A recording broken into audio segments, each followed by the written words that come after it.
आपको क्या लगता है ये अकेले लड़ने का फैसला या गठबंधन नहीं करेंगे, ये इस तरह की जो बात है ये क्या काशीराम की उस फिलॉसफी से मेल खाती है जो 1984 में उन्होंने बीएसपी को बनाने के बाद कही थी? मुझे तो याद पड़ता है कि वो कहते थे कि जीतने के लिए मौके के मुताबिक परिस्थितियों को आंकना चाहिए। आपको क्या लगता है कि मायावती का ये फैसला कितना सही है और काशीराम की फिलॉसफी इस पर क्या कहती थी अगर वो होते तो? शुक्रिया नीरज जी। बिल्कुल ठीक आपने याद दिलाया। इतिहास तो ये भी कहता है कि मान्यवर कांशीराम कई पार्टियों से गठबंधन करते थे, इवन जिनके वैचारिक और दार्शनिक स्तर पर बिल्कुल विपरीत थे उनसे भी गठबंधन करते थे। जी। और बाद में जब सवाल पूछा जाता था कि आपने गठबंधन किया और उनसे किया जिनसे आपकी लड़ाई है, आप अवसरवादी हैं, तो उन्होंने कहा बिल्कुल हम तो उस तबके की नुमाइंदगी करते हैं जिसको कभी अवसर नहीं मिला, तो हम अवसरवादी हैं। और बिल्कुल वो कहते भी थे कि हमें सत्ता के लिए जिससे भी गठबंधन करना होगा करेंगे।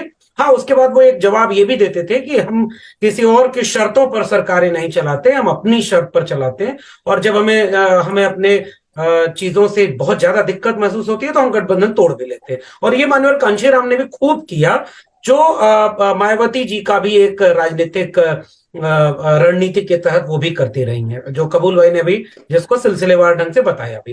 अब रही बात इस बात की कि आज के समय में जो 24 की पूरी बिसात बिछ रही है सियासत की, उसमें यह बयान कितनी भूमिका निभाता है?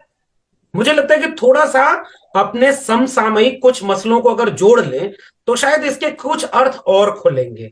जैसे नीरज जी, अभी हाल ही में भारत जोड़ो यात्रा के समय एक सुगबुगाहट शुरू हुई कि उत्तर प्रदेश में जब कांग्रेस अपनी यात्रा लेकर आ रही थी तो उसने चिट्ठियां लिखी और यूपी के कई विपक्षी दलों को। उसमें फिर एक जुबानी तीर खूब चले थे समाजवादी पार्टी और कांग्रेस के बीच। जब राहुल गांधी ने, जब कांग्रेस के लिए अखिलेश ने कहा कि कांग्रेस और बीजेपी एक है, फिर इन्होंने कहा कि उनकी विचारधारा तो क्षेत्रीय है, वो पैन इंडिया नहीं है। उसके बीच भी अगर हम अंडर लाइन देखें तो वो शायद इस तरह से हो कि अभी चूंकि 24 में समय है तो सब अपनी ताकत बढ़ाना चाहते हैं निजी तौर पर। और ये इसलिए बढ़ाना चाहते हैं ताकि चुनाव नजदीक आए तो हम इतने मजबूत हों कि ज्यादा बार्गेन कर सकें।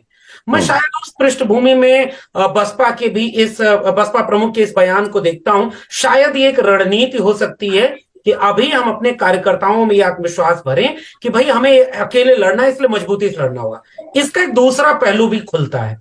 एक तो ये बात हो सकती है, दूसरी ये भी हो सकती है कि क्या 24 के लिहाज से जो हम देखें, उत्तर प्रदेश के चुनाव में पिछले 2-3 चुनावों का अनुभव तो कुछ और कहता है, चाहे 17 का चुनाव हो, 19 का हो या 22 का हो। वो ये इशारा कर रहा है कि 17 में कांग्रेस से गठबंधन सपा का हुआ, कोई बहुत फायदा नहीं हुआ, उन्हें बहुत नुकसान हुआ।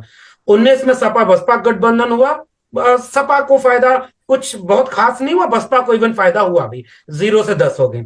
22 में समाजवादी पार्टी ने कुछ छोटे छोटे गठबंधन किए, बाकी सब अलग अलग लड़े। एक थ्योरी ये चलती थी कि अगर